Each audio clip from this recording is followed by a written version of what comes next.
Some people strongly believe this is a third world war. Let's look at the first two world war, though it's called two world war, World War One and Two, but mainly it has happened in a specific location, Europe, like Kurukshetra war. It is not called as World War. It is a war happened in a place Kurukshetra. Likewise, the World War One and Two, which has happened in a specific region, where some of the countries supported some nations who participated in the war. But in reality, this is the real World War. Probably this is the first World War, or if you can say this is a third World War. But let's also understand what are the significance of the world wars, what are the consequences of the world war. Both after the World War One and Two, a lot of changes have taken place across the globe. Some of the countries which were prominent and relevant, had a lot of significance or superpower, have disappeared. Some of the countries have become irrelevant. Some of the countries have lost its significance, whereas some new powers have emerged. Some new people, new nations have become relevant. New business have become relevant. So now there is a change in dynamics basically post every crisis, major crisis when it happens. I would call this as a probably the First World War or the Third World War. This crisis also is going to throw a lot of change in dynamics, the way nations behave, the way people behave, the way economies behave, the way business behave. So there are going to be a lot of changes in the dynamics. Probably some nations will would lose its relevance. Some nations will become insignificant. Some nations can become a good superpower. So that's the possibility of change in dynamics what we are likely to have today. Now, what is going to happen to the overall economy in India? Let us look at.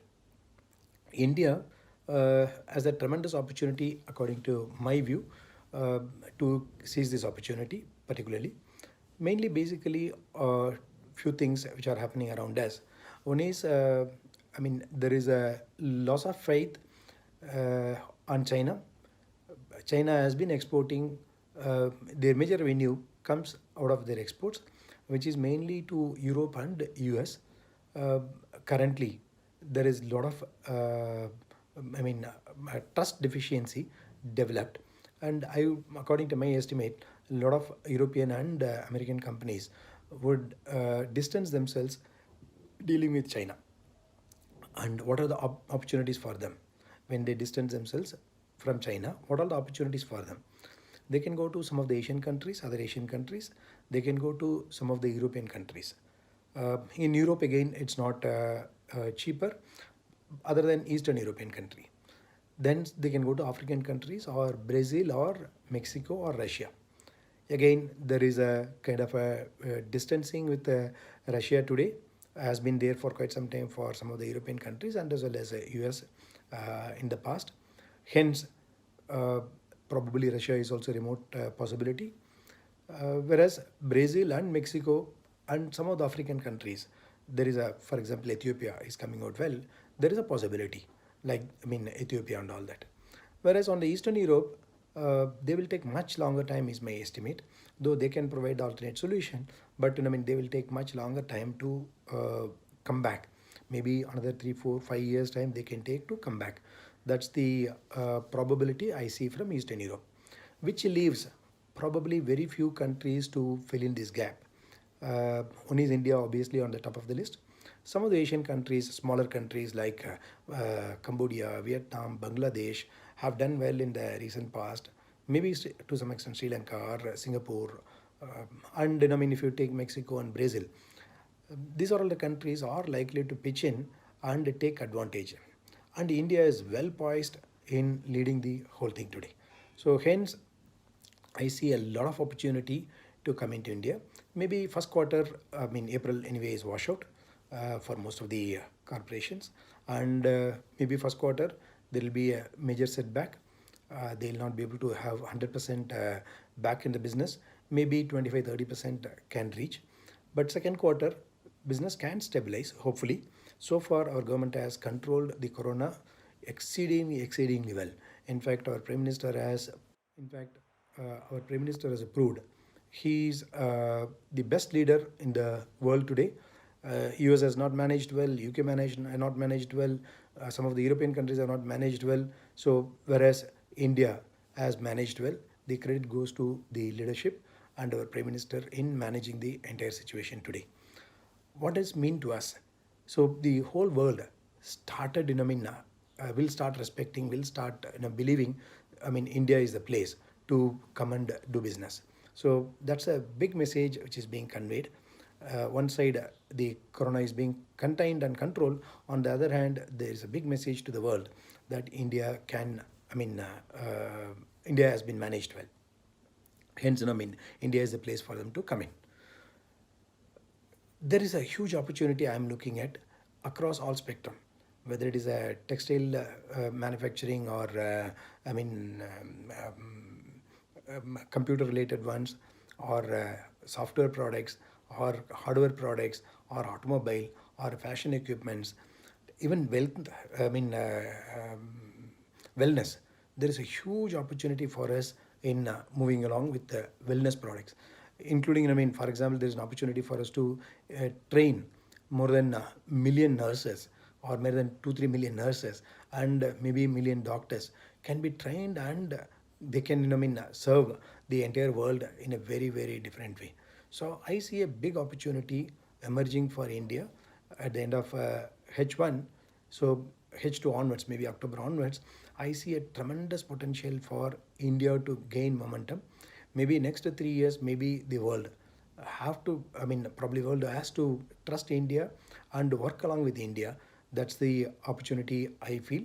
Probably if we manage this well in the next 3 years time, starting from maybe Q2, probably we can achieve our 5 trillion economy much earlier than our estimated time.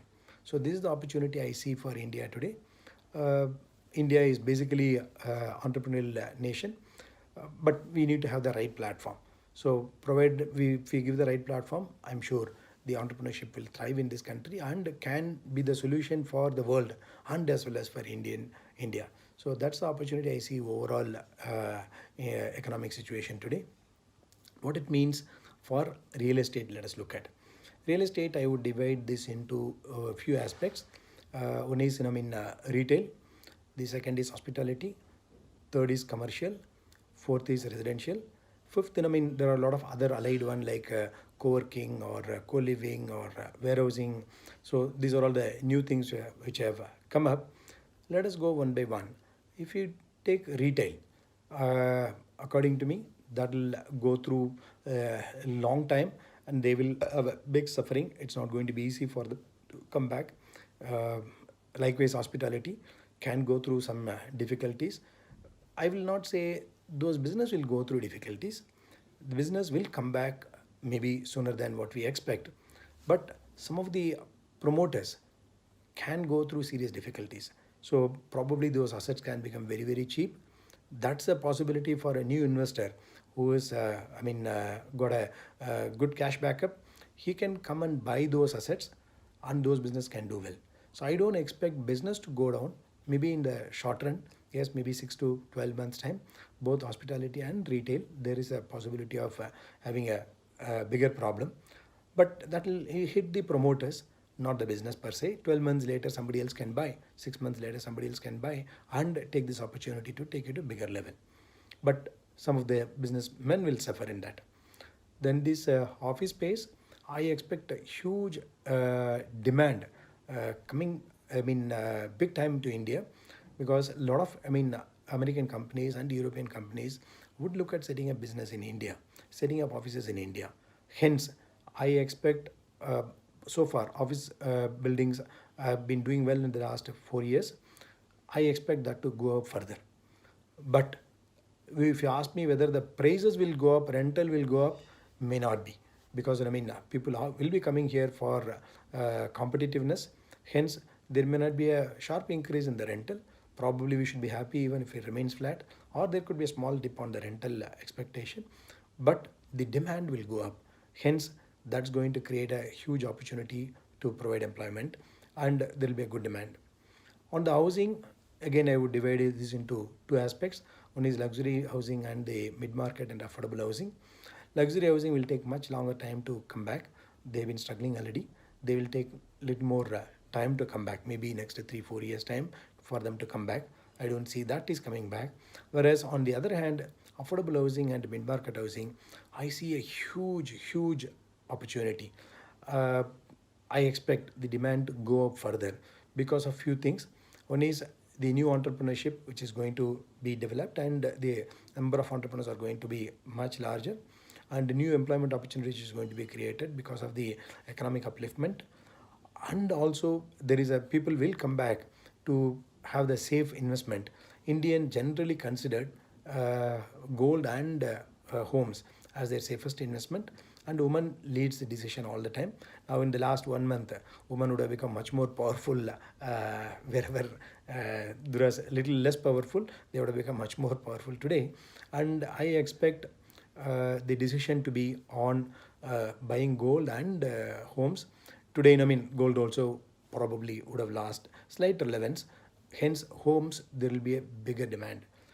Particularly in affordable and mid-market housing, I expect a huge demand coming up, which we already started seeing now. Last 30 days time, we had done some good sales. So there is a lot of expectation. So hence, I expect a good demand coming back. But if you ask me whether all the promoters, the current real estate developers will cash on this opportunity, unfortunately the answer is no. We have seen in retail and hospitality sector, some of the housing developers, promoters, real estate developers also will suffer. Some of them will disappear. Some of them will, lose their relevance. Some of them will make this as a bigger opportunity and go very aggressive. They can grow very big. There are two scenarios. One is, there are three scenarios. One is demand going up. One is demand staying flat. Demand is coming down by 20%. So, but what could happen in all the scenarios? The people who are staying firm, people who survive, they have a bigger opportunity to grow capturing this pie. So that's the opportunity I see on real estate. On the new age business like co-living or co-working and warehousing development, I see a tremendous opportunity there. People will look at investing into these areas. As the economy grows, they will come back and invest into this. So I see a tremendous potential for this. Coming back to crisis management, see, every crisis throws a new opportunity for anybody. If he's an entrepreneur, or if he's a businessman, or if he's a politician, or if he's a leader, every crisis throws a new opportunity. A lot of people manage the crisis very well, so they are called good leaders. But somebody convert this crisis into a greater opportunity for not only for themselves, for the environment, for the society, for the nation, for the world. So I expect our Prime Minister, so far he has managed exceedingly well. He could go on record becoming the greatest leader in this world by turning this crisis into a greater opportunity for India and for thus for the world. Thank you.